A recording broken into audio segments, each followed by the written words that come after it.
काफी विलंब हुआ। आज मौसम आप सब देख ही रहे हैं।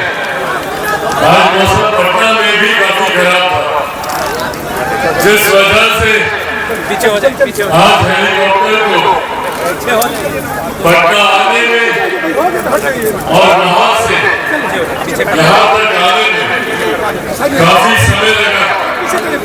पहले इस बात का विशेष तौर से मैं इस बात का विशेष तौर पर आप सबको धन्यवाद दूंगा कि इतने विलंब के बावजूद, इतनी देरी के बावजूद भी जिस भारी संख्या में, जिस जोश और उत्साह के साथ आप लोग यहाँ पर मौजूद हैं, इसके लिए आपका हृदय से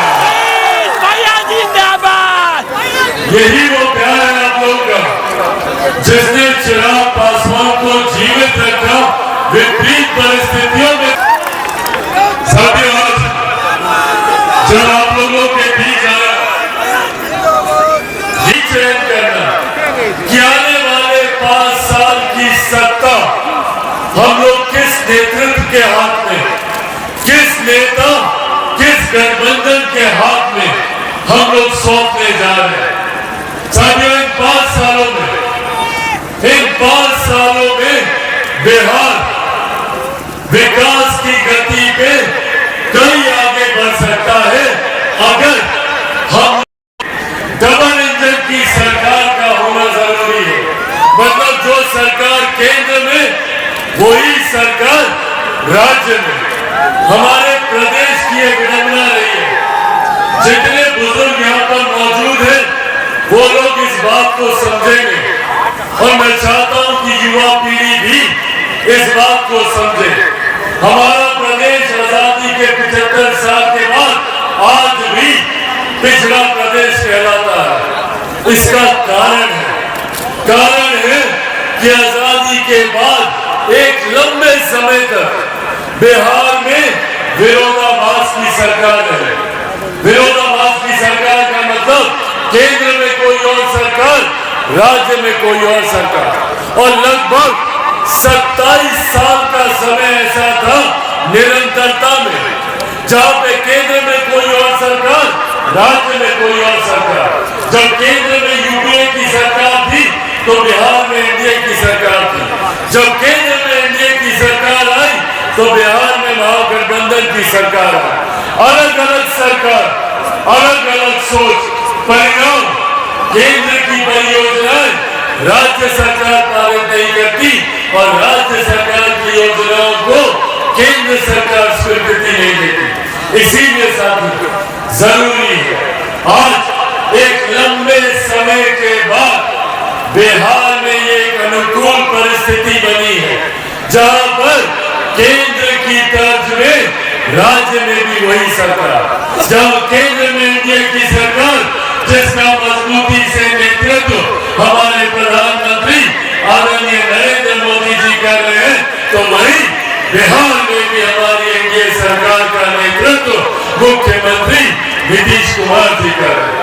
और यही कारण है कि पिछले कुछ वर्षों में आप लोगों ने देखा होगा कि एक के बाद एक विकास की बड़ी बड़ी परियोजनाएं बिहार में धरातल पर उतर रही है। भले वो इंफ्रास्ट्रक्चर से जुड़ी हुई हो, सड़कों का जाल बिछाना हो या स्वास्थ्य से जुड़ी हुई हो। एक समय था जब पूरे देश में मात्र 2 एम्स होते थे। आज हम लोगों के लिए ये सौभाग्य की बात है कि मेरे प्रधानमंत्री आदरणीय नरेंद्र मोदी जी की देन है कि आज बिहार मात्र में 2 एम्स मिलने जा रहे हैं। एक पटना में है, एक दरभंगा में खुलने जा रहा है। एक के बाद एक विकास के क्षेत्र में हो, शिक्षा के क्षेत्र में हो या जन सुविधाओं को लेकर। आज से पहले कभी किसी सरकार ने, किसी प्रधानमंत्री ने महिलाओं की चिंता नहीं की। आज इतनी भारी संख्या में महिलाएं यहाँ पर मौजूद है।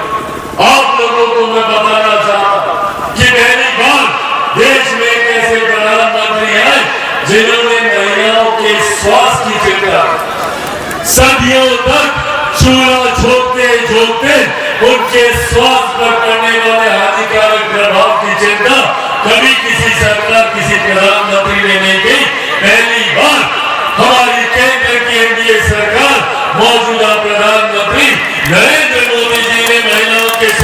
चिंता कर उज्ज्वला योजना के माध्यम से घर घर गैस कनेक्शन पहुंचाने का काम किया।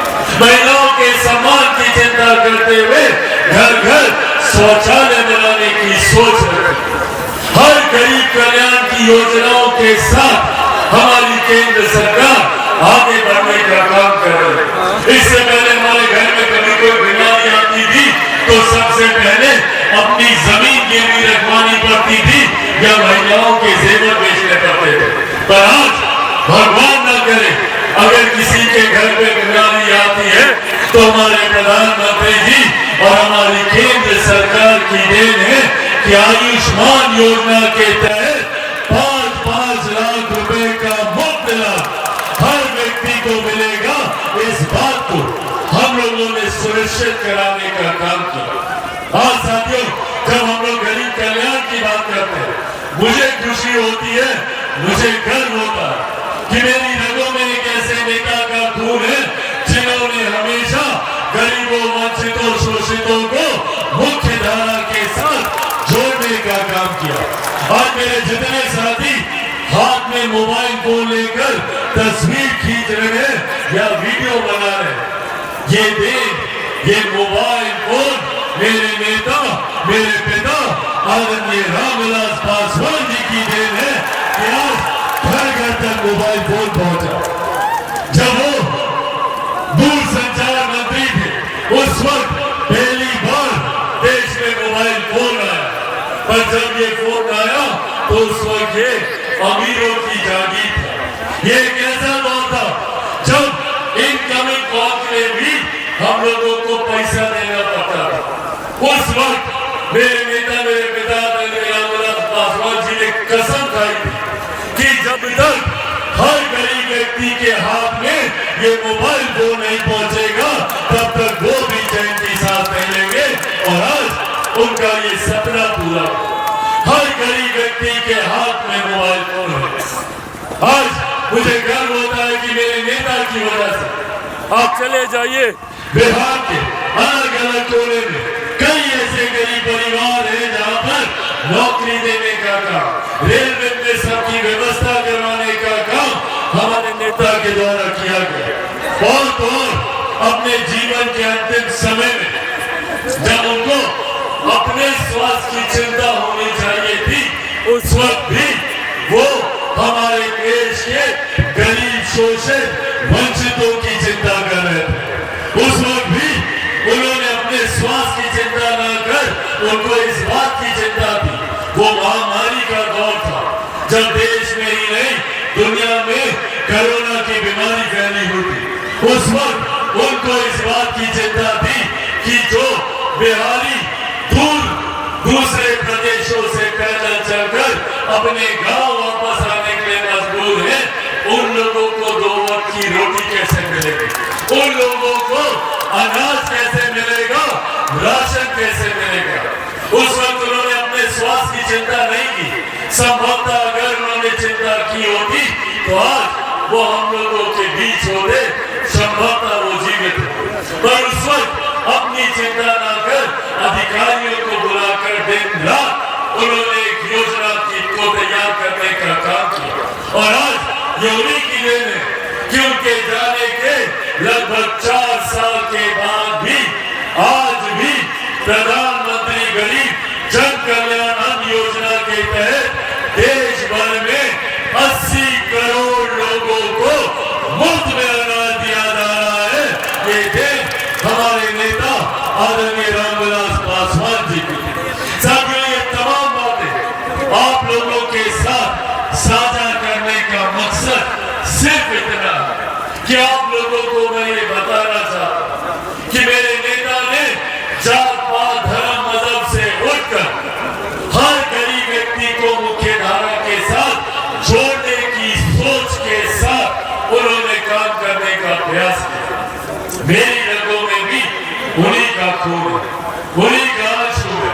मैं भी उसी सोच के साथ आगे बढ़ने का प्रयास कर रहा हूं और मैं उस दिन की कल्पना करता हूं जिस दिन मेरा बिहार देश का नंबर 1 राज्य होगा, बिहार फर्स्ट और बिहारी फर्स्ट होगा। उस सोच के साथ आगे बढ़ने का काम कर रहा हूं। मेरे पिता के निधन के बाद कई तरीके की तकलीफों का सामना करना पड़ा। मुझे मेरे ही घर से निकाल के बाहर फेंक दिया गया, मेरे ही परिवार से निकाल के बाहर फेंक दिया गया, और तो और मेरी ही पार्टी जिसे मेरे पिता ने अपने खून पसीने से सींचने का काम किया, उसी पार्टी से मुझे निकाल के बाहर फेंक दिया गया। और उसके बावजूद भी न मैंने हिम्मत हारी, न किसी के सामने घुटने टेके, क्योंकि जो लोग ये सोचते हैं कि इन बातों से चिराग पासवान डर जाएगा, टूट जाएगा, वो लोग भूल जाते हैं कि चिराग पासवान शेर का बेटा है, रामविलास पासवान का बेटा है। न टूटने वाला हूं, न झुकने वाला हूं, और डरता तो भैया मैं किसी से नहीं हूं। जितनी ताकत आजमानी है आजमा कर देगा। बस सिर्फ सर पे कफन बांध के निकला हूं, बिहार को विकसित राज्य बनाने का सपना लेकर निकला। मैं चाहता हूं कि बिहार का हर युवा अपने ही राज्य में रहकर शिक्षा हासिल करे, रोजगार हासिल करे। मैं दिल्ली में रहा हूं, मुंबई में मैंने काम किया, पर आज तक मैंने कभी नहीं देखा कि कोई दिल्ली का लड़का बिहार आता हो शिक्षा के लिए। आप लोगों ने देखा क्या? मुंबई से कभी कोई लड़का लड़की बिहार आया है रोजगार के लिए?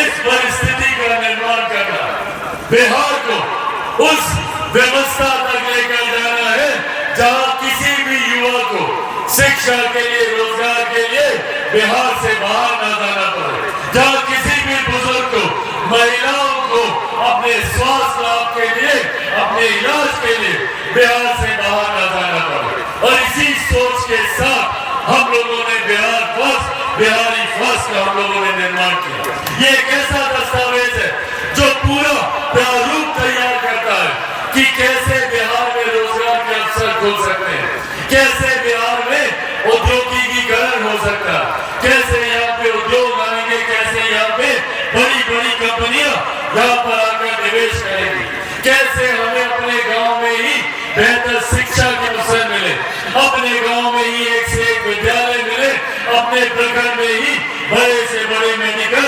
इंजीनियरिंग कॉलेज मिले। इस सोच के साथ बिहार फर्स्ट, बिहारी फर्स्ट आगे बढ़ने का काम कर रहा। पर हकीकत है साथियों, मैं कितना भी प्रयास कर लूं, कितनी भी मेहनत कर लूं, बिहार फर्स्ट, बिहारी फर्स्ट को लागू करने के लिए कितना भी जोर लगा लूं, पर चिराग पासवान अकेला कुछ नहीं कर सकता। चिराग पासवान को जरूरत है तो आप सबके साथ की, आप सबके सहयोग, आप सबको घर घर जाकर मजबूती देने वाले हर मजबूत व्यक्ति को लोक जनशक्ति पार्टी रामविलास के साथ जोड़ने की सोच के साथ हम लोग बिहार के हर जिले में जाकर हर मजबूत व्यक्ति जो जात पात धर्म मजहब से उठकर बिहार को विकसित राज्य बनाने की सोच के साथ आगे बढ़ने का कार्य कर रहा है, उनको अपने साथ जोड़कर अपनी पार्टी, अपने गठबंधन, अपने संगठन को हम लोग मजबूती देने का हम लोग कार्य कर रहे हैं। इसी क्रम में आज मेरे लिए यह अत्यंत खुशी की बात है कि आज बिहार फर्स्ट, बिहारी फर्स्ट को एक ऐसे मजबूत साथियों का साथ मिलने जा रहा है जो आप सबके बीच के हैं, जो आपके अपने हैं, जिनको आप सब भी उतना प्यार, उतना स्नेह देते। मैं चाहूंगा एक बार जोरदार ताली से आयुब भाई का, महेश भाई का और सर तीनों का आप लोग जोरदार ताली से आप लोग यहाँ पे अभिनंदन करें, स्वागत करें। आज आयुब भाई, रईस भाई, सर तीनों ने लोक जनशक्ति पार्टी रामविलास की सदस्यता लेने का फैसला किया।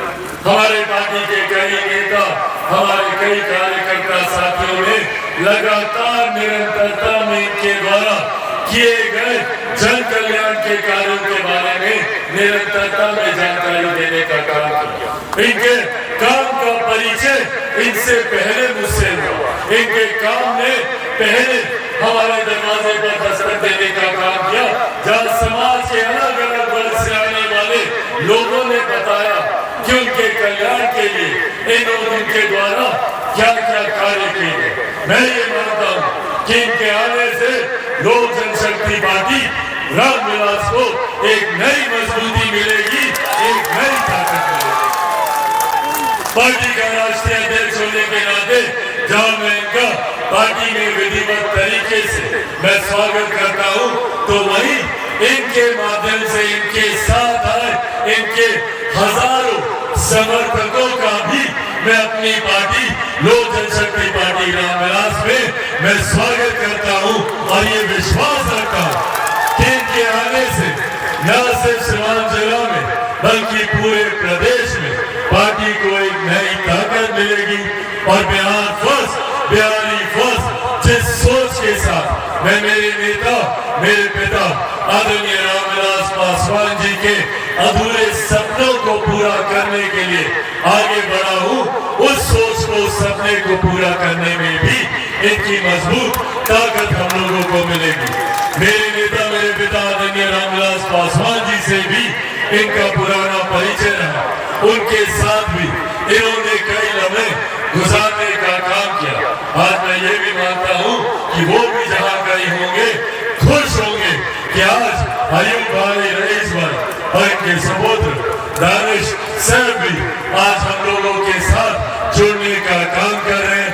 साथियों, बस ये विश्वास आप लोगों को दिलाकर जाना चाहता हूँ कि लोक जनशक्ति पार्टी रामविलास जो ये नई टीम बना रही है, इस टीम का सिर्फ एकमात्र लक्ष्य, एकमात्र उद्देश्य है कि आज जब हम लोग विकास की बात करते हैं तो इस विकास की पंक्ति पर जो अंतिम पायदान पर जो व्यक्ति खड़ा है, जिसको आजादी के 75 साल के बाद आज भी जिसके पास मूलभूत जरूरतों का अभाव है, कैसे उस व्यक्ति को मुख्य धारा के साथ जोड़ा जाए। मैं 21वीं सदी का पढ़ा लिखा युवा हूँ, जात पात धर्म मजहब से उठकर बिहारियों की सोच रखता हूँ, बिहारियों की चिंता करता हूँ और चाहता हूँ कि देश में ही नहीं दुनिया में हमारे बिहार के लोग अपना अलग परचम लहराने का काम करें, अपनी अलग मजबूती दिखाने का कार्य करें और ये क्षमता हर एक बिहारी में है।